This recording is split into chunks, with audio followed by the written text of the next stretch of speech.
ايه الخطأ المشترك يا عم الفصيح بين الاهلي وبين ليفربول؟ هو انتوا عاوزين تحطوا الاهلي في جملة مفيدة وخلاص؟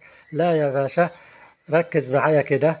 الخطأ المشترك بين الاهلي وبين ليفربول ان دعموا خط الوسط والهجوم ونسيوا خط الدفاع، وضعف خط الدفاع هو نقطة ضعف كبيرة جدا عندهم، وتسبب في عدد الكبير من الأهداف اللي دخل في الأهلي وفي ليفربول هذا الموسم، وفي ضياع النقاط كتيرة منهم. ليفربول راح جاب 6 لعيبة: كيركيز وإيكيتيكي وفيرتز وفريمبورن وبيتشي وودمان، ومعوضش غياب ألكسندر أرنولد. اعتمد على برادلي وهو لعيب صغير السن، فخط الدفاع بتاع ليفربول هو نقطة ضعفه، زي بالظبط الأهلي إن خط الدفاع بتاعه هو نقطة ضعفه. الأهلي جاب 8 لعيبة في خط الوسط والهجوم من أحسن اللعيبة، لكن ما دعمش خط الدفاع بما يكفي، والكل عارف كده، وده أمر واضح للجميع. عاوز أقول كمان إن مش هبوط مستوى محمد صلاح هو السبب في هزايم ليفربول. محمد صلاح كل مباراة بيبقى قدامه 2 لعيبة ماسكينه أو 3 أو 4، والمدربين عارفين كده كويس، عارفين إن خطورة ليفربول في محمد صلاح، يوقف له 2 أو 3 لعيبة ويحرمه من الاستحواذ ومن المساحات. فمش ضعف مستوى محمد صلاح هو السبب في هزايم ليفربول، لا، السبب الحقيقي في هزايم ليفربول هو ضعف خط الدفاع وعدم تمركزهم وعدم تركيزهم والهبوط الغريب في مستوى فان دايك. شفناه امبارح تسبب في ضربتين جزاء، واحدة اتحسبت والتانية ما اتحسبتش، والقدر كان رحيم بيهم، كان ممكن المباراة تخلص 4 و5.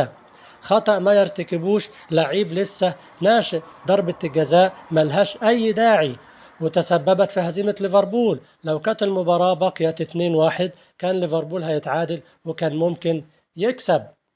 فسلوت عليه ان هو يعيد ترميم خط الدفاع مرة أخرى ويعالج الأخطاء الدفاعية الكارثية، وده الخطأ المشترك بينهم وبين الزمالك، إن الزمالك كان بيتهزم وبيدخل فيه أهداف بسبب الأخطاء الدفاعية وعدم التمركز الجيد من المدافعين، وكذلك هبوط مستوى خط الوسط، ضعف مستواهم وفقدهم للاستحواذ، الميزة اللي كانت بتميز الزمالك وبتميز ليفربول، والمس باص الكتير والغريب جدا من لاعبي خط الوسط، وضعف مستوى سوبوسلاي.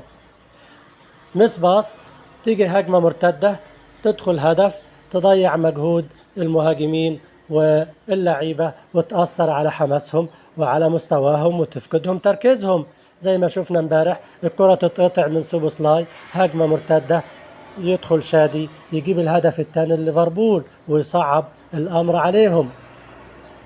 فعلى سلوت ان هو يرمم خط دفاعه ويعمل على اعادة الثقة لفريقه واعادة الاستحواذ مرة اخرى. ليفربول ترك الاستحواذ للفرق المنافسة ومش عارفين يلعبوا تحت ضغط، ويدوب يرجعوا الكرة لنص الملعب تروح للفريق الثاني يعمل هجمة مرتدة عليهم من جديد. لازم الزمالك يكون عندهم ثقة في نفسهم ويرجع الحماس والرغبة الأكيدة في المكسب، ولازم ليفربول يكون عندهم ثقة في نفسهم، يستعيدوا الثقة ويستعيدوا الرغبة في المكسب، واللعيبة تركز ويقللوا من المس باص. بكده هيرجع ليفربول لأنهم داخلين على معترك خطير جدا، هيلعبوا أستون فيلا ومانشستر سيتي في الدوري، وهيلعبوا ريال مدريد في بطولة أبطال أوروبا. الأزمة أزمة سلوت، لو كان غير بالأمس قبل دخول الهدف الثالث كانت نتيجة الماتش هتتغير، لكن هو غير بعد ما دخل الهدف الثالث، وشفنا ان مستوى ليفربول اتغير بدرجة كبيرة بعد نزول التغييرات، ورجع لهم الاستحواذ تاني ومسكوا زمام المباراة، وقدر صلاح يسجل الهدف الثاني، ولو كان في وقت كان ممكن يتعادلوا. فسلوت عنده مشكلة، لازم يعيد الثقة والحماس للاعبته والتركيز لخط الوسط وخط الهجوم ويقلله المس باص. في حاجة مهمة كمان وهي عامل التوفيق. قدرهم إن الفرق اللي بتلعب قصادهم بيكون الحماس عالي جدا عندهم، واللعيبة بتتحول وبيقدموا مباريات عالمية، ويجوا في الفرق والمباريات اللي بعديهم يتهزموا. تشيلسي اللي عمل مباراة عالمية قدام ليفربول بنشوفه أمس بيتهزم من ساندرلاند. مانشستر يونايتد اللي كان في المركز العاشر تألق قدام ليفربول وهزمه 2-1. برنتفورد اللي كان في المركز ال13 بالأمس بنلاقيه فريق زي ريال مدريد وبيقدم مباراة كبيرة وبيهزم ليفربول. فده قدر الفرق الكبيرة، زي بالظبط الفرق الضعيفة اللي في وسط الجدول ومؤخرته ما بتعمل مباريات كبيرة قدام الزمالك وبتضيع عليهم نقاط، ونشوفهم بعد كده بتهزموا من فرق ضعيفة، زي ما حصل مع وادي دجلة وحصل مع الجونة وحصل مع المقاولين.